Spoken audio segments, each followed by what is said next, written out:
Yo, what's up guys, welcome back to another video. I'm back with another basketball reaction, and this one is probably the most suggested video over the last week, and probably longer to be honest. I say most suggested, one of the most suggested for sure.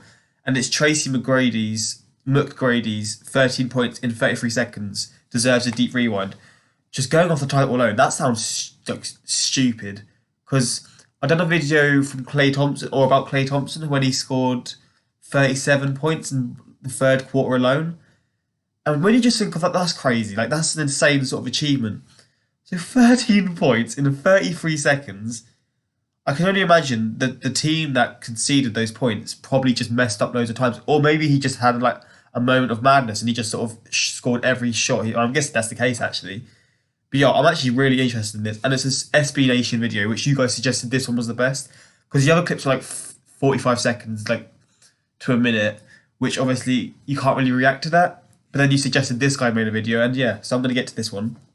And also, if you hear the wind in the background, yo, this is probably probably the windiest day in England or Britain in about a year, maybe two. Like it is actually like crazy outside. So if you hear it, just know that's happening outside. But yeah, man, let's get into this. I'm actually interested in seeing how this even happened, because it doesn't really make sense. Because 33 seconds to score 13 points. I know this. I've said this in the Klay Thompson video, but I know it doesn't work like this. But let's just say, in 2.5 minutes, he'd basically have like 60 points, 26, 39, 52, 65 points. And obviously that's not how it works. But like when you think about it like that, it's actually mental. But yeah, man, let's just get into it. I'm interested about it. We're in Houston, Texas. It's December 9th, 2004. 2004, so it's a long time Less ago. than a third through the regular season, the surging 16-4 Spurs are taking on the middling 8-11 Rockets. San Antonio is inbounding the ball up 2 points with 11.2 seconds left. But just a half minute ago, the Spurs were in full control of 8 points. See, I was thinking this is just going to be like a normal moment. Like, it wasn't going to be like an important sort of like to win the game. Yo, if this was like in the last few minutes, which I'm guessing it is, and it won them the game. So how did we get to this point so quickly? That is nuts. We're a team historically known for their stingy defense squandered an overwhelming lead. We're about to reach the peak of a moment that's regarded as one of the greatest individual comebacks in NBA history. Jeez. But to get there and the moments leading up to the climb, let's rewind. Yo, I'm interested in this, man. The Rockets need to force a turnover here or pray for missed free throws to have a shot at extending the game in front of their home crowd at the Toyota Center. But if you look closely, this Rockets team down to the roster, the jerseys, and hell, even this arena, still take time to get adjusted to. The early 2000s ushered in a new era for the Rockets franchise. Following back-to-back championships in the mid-90s, the ensuing years were accompanied by identity struggles. After falling short of another finals appearance to the Utah Jazz, the team managed to make the playoffs in just 3 of their next 7 seasons, getting bounced from the first round each time. Head coach Rudy Tomjanovich was charged with making the best of a roster, blending old head NBA legends while integrating young talent. This mixed assortment of players led to lousy results, with the 2001-2002 team finishing with one of the franchise's worst overall records. Leading the young talent was a backcourt of Steve Francis and Coutinho Mobley, who showed promise of a competitive future, but the two alone couldn't achieve much in a highly skilled Western Conference. What the two could achieve was gathering a sufficient amount of ping pong balls, setting up the Rockets to land the #1 overall pick in the 2002 draft. And with that pick, the Rockets landed this absurdly large human being who barely fits into the frame, Yao Ming. I need to see this guy as well. 7'6", 310-pound international phenom was an outright beast, putting up video game numbers and leading the Shanghai Sharks of the Chinese Basketball Association to a title in 2002. Bro, 7'6", how can you even move when you're that tall?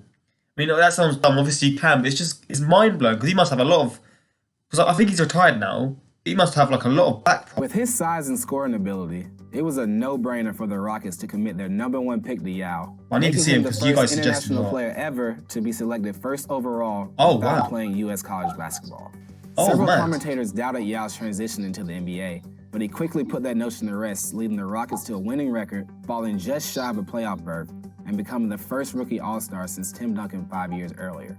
Included among those commentators was former Rocket old head Charles Barkley, who bet Kenny Smith that he would kiss his ass if Yao scored more than 19 points in the game. And well, Charles somewhat made do on his bet. And oh, wow.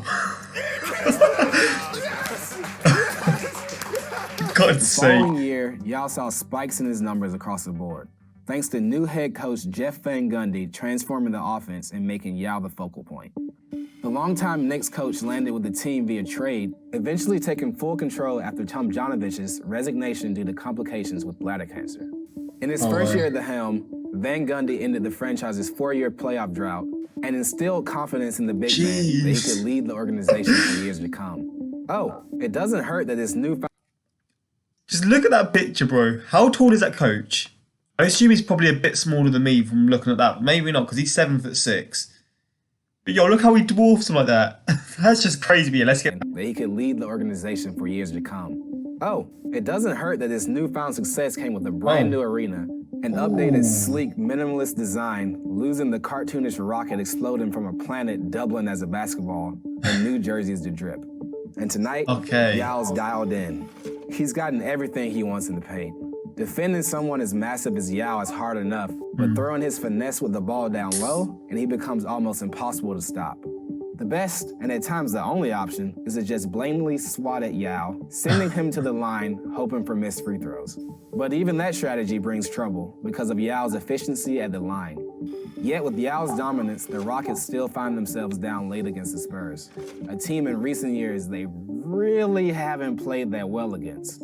At the center of the Rockets' frustrations with this cross-state franchise is one man, Tim Duncan. Come on. Yes, the man dressed like he's fresh off the grill from your cousin's summer barbecue is absolutely torching the league. So don't feel too bad, Rockets. You're not alone. A new season doesn't all of a sudden change Duncan's play, seeing how he's already putting up numbers strikingly similar to his MVP performances in 2002 and 2003. In this game, he's been brilliant. Like Yao, Timmy has been doing work in the paint and been extremely efficient drawing shooting fouls and knocking down free throws. Duncan owned the third quarter, scoring 12 of his team's 24 points, including this 50%. filthy dunk where he snatched Yao's soul right out of his chest. On the other side of the ball, he's been just as special, making life extremely difficult for the Rockets in the paint, all while snagging just about everything that comes off the rim. So the all-round player. With Yao and Duncan carrying the weight for their teams, we find ourselves here with a meager score of 80-78. This can be attributed to the Spurs' success as a defensive unit, but it really comes down to both teams being pure buns on the offensive end and playing sloppy ball, especially in the Rockets' case, as their roster runs a little thin when it comes to scoring options. Just look at who's on the floor right now in crunch time. Yao Ming, Scott Padgett, Reese Gaines, Ryan Bowen, and Tracy McGrady. I'm sorry, but outside of two people, the remaining dudes are utter garbage and honestly shouldn't step foot on an NBA court. Wow. The Rockets can't really afford to look to the current bench for help either, because there, you find a slew of no-names as well. But hey, at least they have 14th-year vet Dikembe Mutombo in his first year with the team to offer some much-needed wisdom. The current bench includes typical starters and even people who started this game, but due to some key injuries, like forward Jim Jackson being out because of back pain, the starting five is just as laughable. The Rockets shovel out a starting lineup of Yao Ming, Tracy McGrady, Juwan Howard, Bob Sura, and Ryan Bowen, who replaced the injured Jackson. And while I already talked about the, let's say, non-existent scoring abilities of Bowen, that doesn't stop game announcer Steve Kerr from praising his high energy. There's one thing Bowen provides, it's energy. The problem is not a great scorer, so Houston trying to make up for that in other areas. This leaves... That's what you get in sport. I see that in soccer a lot. When a player's not really that good, or he's not very technically gifted, they just sort of say things like, oh, he's got a heart, he's got spirit, or he works hard. And it's just one of those things where it's like, yeah, he works hard, but he's still not very good. So I can sort of relate to that sort of... 11th year forward Juwan Howard, who's seen better days in the league, and 10th year journeyman Bob Sura handling the ball at point. So yeah, Yao's on the court surrounded mostly by bums and mediocre dudes who fought long enough to stay in the league. But yet, here they are, in the thick of it with a Western Conference powerhouse, mainly thanks to this guy. Yeah, this guy, Tracy McGrady. How did he get here? Tracy McGrady found his way to Houston through a colossal summer deal. that saw the Rockets send their rising backcourt tandem Francis and Mobley, as well as Kelvin Cato to Orlando for McGrady, Howard, Tyronn Lue, and Gaines.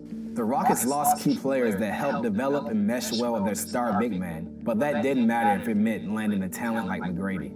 Entering the 8th year of his NBA career, McGrady has slowly but surely put the league on notice. As a youngin' fresh out of high school, McGrady struggled to find his footing with the expansion Raptors, mainly seeing the bench. After a trade sent him to Orlando, McGrady excelled as a starter under head coach Doc Rivers, winning Most Improved Player. And with those starter minutes, McGrady blossomed into a full-on star, becoming a walking bucket every time he touched the floor. So he was a solid player. After T-Mac led the Magic to 3 straight playoff appearances, his team saw its worst record in years, ending with an atrocious 21-61, good for worse than Wow. McGrady knew it was time to move on and requested a trade. He was thrilled at the prospect of heading west to join forces with the extreme talent of Yao and H-Town. Now in his first year in Houston, McGrady could be the potential hero to steal a late-game win for his team. And with 11.2 seconds remaining before the end of regulation, the Rockets have absolutely relied on their new star. That's nothing new for McGrady. Throughout this season, the Rockets have seen exactly what they acquired in trading for the scoring machine. 1 week prior to this game, T-Mac cooked the Dallas Mavericks in an overtime thriller where he was just short of a triple-dub. But for most of tonight, he struggled, and is a big reason the Rockets are down double digits late in the fourth. Standing in McGrady's way all night, known agitator Bruce Bowen and role player Devin Brown. The 4-time All-NBA defender has become the epitome of the guy you much rather have on your team than battle against. I get that. Bowen has 100%. somewhat made a name for himself as a dirty player, but at the end of the day, he's proved himself as an elite defender, being matched up across the league's best wings. Tonight is no different in the showdown with T-Mac. Being the pest he's known to be, Bowen has guarded McGrady tight, forcing him into turnovers and ill-advised looks with the shot clock running down. As for Devin Brown, outside the San Antonio area, it'll be difficult to come across his name. The undrafted guard out of the University of Texas at San Antonio has played big-time ball in just about every other league not named the NBA. This earned him looks from his hometown Spurs, getting signed and cut from the team a few times, but finally landing a roster spot for the long haul this season. And tonight, he's shown what he can do. Besides joining Bowen and making McGrady look average compared to his standards, Brown has been a tremendous spark offensively off the bench. Hitting back-to-back deep jumpers late in the third, Brown was a huge factor in a momentum swing that saw the Spurs grab just their 3rd lead of the game. And despite a few honest efforts at recapturing the lead by the Rockets, the Spurs' momentum carried over into the 4th quarter. Leading that 4th quarter charge was none other than Devin Brown, slashing to the rim, drawing fouls, knocking down free throws, and burying jumpers. So it was quite a close game, but then the Spurs slowly sort of getting away from the Rockets. That's what I'm sort of... Brown led the Spurs on a 15-2 run, which saw the team's lead balloon to 11, Jeez. the largest of the game.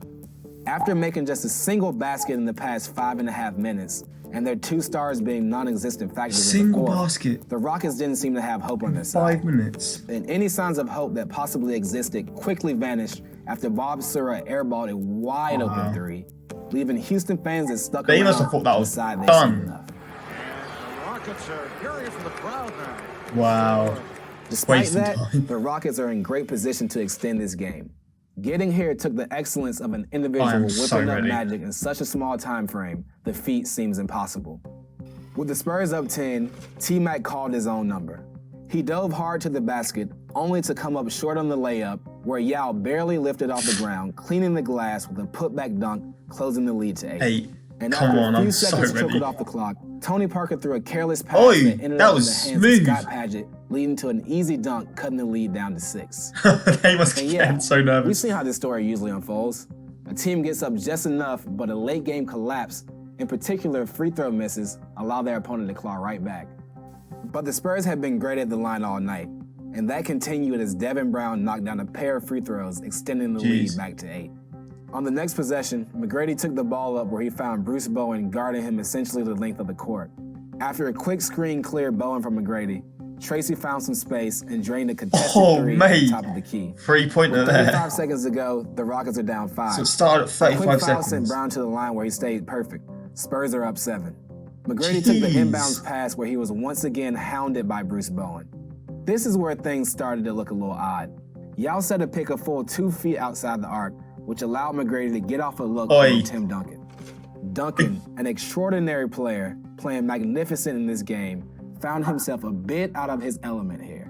With a clean pump, McGrady drew the foul on Duncan while knocking down a quality shot. Oh, that was McGrady, insane. feeling himself, drained the free throw, completing the 4-point play. A quick 7 points brought the lead within reach. Down 3 with 24.3 seconds left. After a Spurs timeout, Coach Greg Popovich inserted Malik Rose and Brent Berry in for Bruce Bowen and Manu Ginobili, swapping shooting efficiency over defensive potential. With Berry inbounding the ball, it gets worked around to Brown as the Rockets are looking to foul. Brown, who's been perfect from the line, instead averted the foul and kicked the ball out to Duncan, who the Rockets got the foul on. Coach Pop was livid, but nonetheless, Duncan knocked down both free throws. The Rockets called their final timeout, and the lead is pushed back to 5. This is so Now on their tight. side of the court, the Rockets executed an awful inbounds lob to McGrady. After ripping the ball from midair, he moved up court where Bowen stuck with him step by step This guy's with bad little boy. opportunity to create space. No matter, for the 3rd straight time, he made it to his spot right by the Toyota Center logo, rose up, and drilled a 3 Bro. right in Bowen's mouth. It's so weird how that happens. Like, they went 5 minutes without scoring. They scored 2 points in 5 minutes. And then this moment of madness happens. This is why sports is so insane, man. You just don't understand how these things happen. But it does, and it's just insane to watch. So he scored 10 points at this moment. That was a weird thing. So at this moment, he scored 10 points. So, and they're 2 points behind. So is he going to win it with his another 3 points? Rockets down 2. If he does that, Now, just as we can't say the Spurs collapsed because of their free throw shooting, don't get it twisted in thinking the Spurs played subpar defense. With one of the league's best perimeter defenders in Bowen, and a team that stood atop the league in overall defense, the Spurs contested McGrady's every shot down the wire. Yeah. McGrady just couldn't possibly miss. With 11.2 seconds left, the Spurs called a timeout, swapping both Rose and Berry in the game again This is the clip. for defensive specialist This is Bowen the and clip. Ginobili. Now with the ball on their side of the court, Berry just needs to get a clean pass in to send the Spurs to the line, where the team has been nearly perfect. bro, the Riding the nerve backs of of this. 2-time MVP Tim Duncan and the unsung hero Devin Brown, San Antonio is looking to close out this matchup and escape the insane late-game effort from McGrady. McGrady, now with the Yao, is looking to bring the franchise back to relevance and cement their claim as a Western Conference powerhouse by knocking down a team that reigned at the top of the conference for years. Chasing the moving target on the scoreboard while maneuvering through a swarm of bodies, McGrady willed his team to this position despite the lack of talent surrounding him. What a guy, man. And with 11.2 seconds left, there's a chance to downright secure the win. Welcome to a moment in history. Trying to make things difficult for Brent Barry, gets it in. Devin Brown. Oh no. Here comes McGrady, no timeouts remaining. Oh, so he ran the whole way. Oh my god. Oh, bro. Yo, It just thanks for end like that. watching You can't do that. If you want You to see can't do another- that. You can't just end. I want to see this. McGrady. Yo. Win. I'll tell you what. Under each 3-point he had, Yo, thanks for watching the Rewinder. all of the 3-pointers he scored, the 4 3-pointers, he was under so much pressure on each one. The fact that he managed to do that, I'm just sad it didn't give it, like, it didn't show me the celebrations after. But yo, I need to see it one more time, man. That is nuts. I can't even imagine. He tripped over, bro. He must have been, whoever that guy is, bro, he must have got slewed from everyone. Devin Brown. The way he fell. He ran like the whole court as well. McGrady for the win. Bro, that can't get old, thanks man. for watching the Rewinder. In sporting history, not just basketball history, in sporting history, that has to be one of the craziest sort of moments to see. Because, yo, I've never seen anything like that ever. That is insane. And I want to see the comments, actually. I'm interested to see what people say. Grady and Yao were basically the rush out. Oh, my days. For God's sake. Those 30 seconds put him on pace. But 897, because that's what I was sort of doing at the start. Like the 2.5 minute to 60-point thing. Yo, 897. That put him on pace. That is nuts. Bro. Yo, this was a nuts video. I love stuff like this, man. I love things like this because it just shows me all the crazy sort of moments in the sport. Like because things like this are just exciting. Like they're not very, like, you won't necessarily remember them as like a championship win. But when you think of games like this, because they're not talked about as much on moments like this. Sorry, not games like this, moments like this. They aren't necessarily talked about as much, so people might lose them, and like the future NBA fans may have never heard of this. So that's why I love videos like this, because it sort of reminds you of how crazy things like this actually were. But yo, man, I love this video. And yeah, more SB Nation videos, just comment down below. And yeah, until next time, like, subscribe, and peace.